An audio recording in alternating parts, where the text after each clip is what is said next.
તો કેમ છો વિદ્યાર્થી મિત્રો, હું આકાશ રાવલ મારી એજ્યુ સ્કાય એકેડમીમાં આજે લઈને આવ્યો છું ધોરણ 10 ની અંદર ચેપ્ટર નંબર 1 નું વિભાગ બી અને સી માટેનું આઈએમપી. બરોબર, તો જોઈએ કયા કયા ક્વેશ્ચનો તમારા માટે ઇમ્પોર્ટન્ટ છે. બરોબર, તો જુઓ, પહેલું સહયોગીકરણની પ્રક્રિયા સમજાવો. એ તમારા માટે મોસ્ટ આઈએમપી રહેશે મિત્રો, આ ખાસ કરવાનું રહેશે.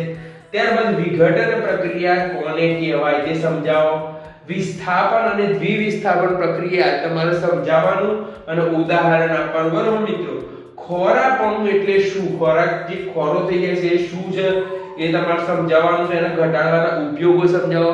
ત્યારબાદ મિત્રો શ્વસન ઉષ્માક્ષેપક પ્રક્રિયા છે તે સમજાવો. એક તમારો આ આઈએમપી ક્વેશ્ચન થઈ જશે મિત્રો, એક આ આઈએમપી ક્વેશ્ચન થઈ જશે અને એક આ ખાસ કરવાના. આ તો કરવાના જ બધામાંથી, પણ આ મોસ્ટ આઈએમપી. બરોબર, ત્યારબાદ ધ્યાન આપો, વિભાગ સી ની અંદર પૂછાઈ શકે એવા તો કે ઓક્સિડેશન અને રિડક્શન પ્રક્રિયા, રેડોક્સ પ્રક્રિયા સમજાવો. બરોબર મિત્રો, એના ઉદાહરણ સાથે તમારે સમજાવવાની છે.